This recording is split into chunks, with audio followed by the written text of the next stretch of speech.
नमस्कार. आजच्या ठळक बातम्या. महाराष्ट्र राज्य परिवहन महामंडळ प्रवासामध्ये बस प्रवासा करीत असताना दिव्यांग बांधवांना प्रवासामध्ये त्रास होऊ नये.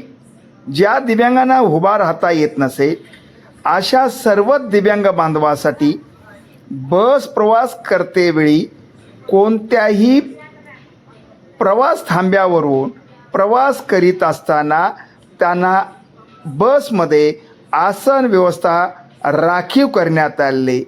3 नंबर, 4 नंबर, 5 नंबर आणि 6 नंबर अशा प्रकारचे 4 बसमध्ये राखीव सीट असताना बस प्रवास करीत असताना वाहक हा दिव्यांग बांधवांना मदत करीत नाही आणि बसमध्ये दिव्यांग बांधवांना सोबत 65% प्रमाणपत्र असेल अशा दिव्यांग बांधवांना बसमध्ये सोबतीला 50% सवलत असताना सुद्धा अद्याप अनेक वाहकांना बस सवलतीची आणि बस आसन व्यवस्था प्रवासाची राखीव कुठून आहे याची त्यांना माहिती नसल्यामुळे अनेक दिव्यांग बांधवांना त्रास होत असल्याची तक्रार अनेक दिव्यांग बांधव करीत असताना त्यांच्या तक्रारीची कोणी दखल घेत नाही.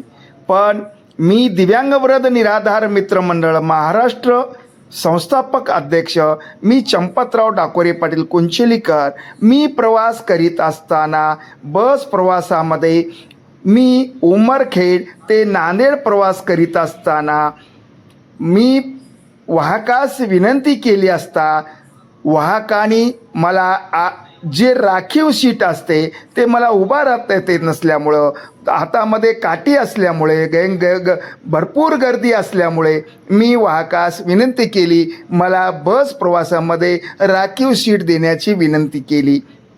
पण त्या कंडक्टर म्हणतोय ही सवलत ज्या ठिकाणून गाडी निघते तिथूनच आहे, इथून तुम्हाला मी जागा देऊ शकत नाही, गाडीमध्ये भरपूर प्रवासी असल्यामुळे तुम्हाला जागा देता येत नाही.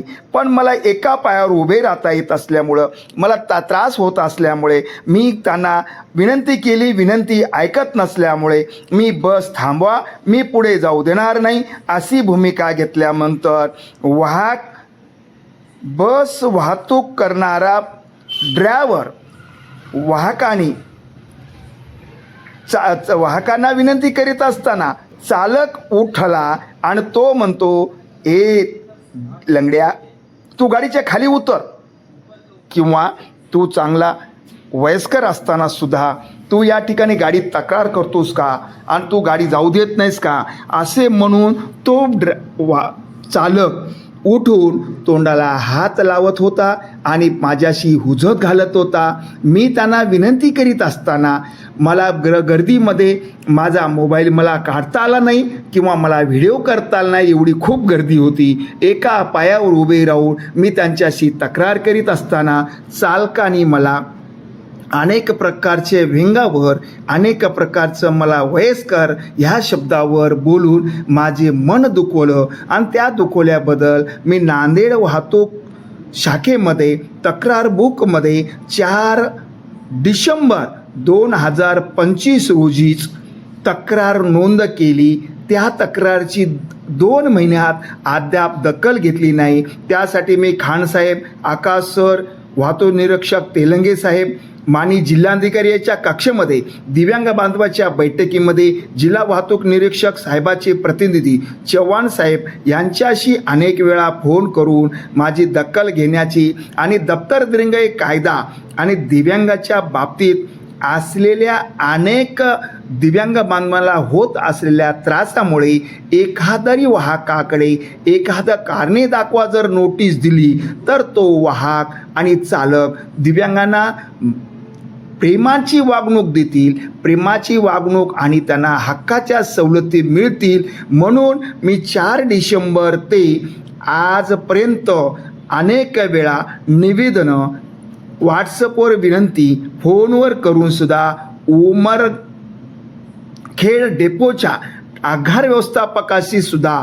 तिथल्या डेपोची बस असल्यामुळे ती माझी 2 वेळेस वाहतूक शाखा नांदेडवरून 2 पत्र देऊन सुद्धा अद्याप 2 महिन्यामध्ये त्या तक्रारची दखल घेतली नसल्यामुळे आगार व्यवस्थापक जाधव साहेब उंबरखेडचे यांच्याशी सुद्धा मी फोन करून विनंती तक्रार केली असून सुद्धा आज 4 फेब्रुवारीला 2 महिने होत असताना सुद्धा या तक्रारची दखल न घेतल्यामुळे संबंधित एस.टी. महामंडळाचे वरिष्ठ अधिकारी लक्ष देतील का? दिव्यांग बांधवाला न्याय हक्क मिळावा म्हणून आपल्या कनिष्ठ अधिकाऱ्यांच्या वर लक्ष देऊन दिव्यांग दप्तर दिरंगाई कायदा, दिव्यांग कायदा 2016च्या कायद्याप्रमाणे दिव्यांगांना हक्कापासून आणि सवलतीपासून वंचित ठेवणाऱ्या वाहक आणि चालकांना योग्य ते कारवाई करतील का? नाही केल्यास दिव्यांग वृद्ध निराधार मित्रमंडळ महाराष्ट्र या संस्थेच्या वतीने एस.टी. महामंडळच्या आगारामध्ये तीव्र आंदोलन करण्यात येईल. ही आंदोलन करण्याची वेळ येऊ देऊ नये ही नम्र विनंती.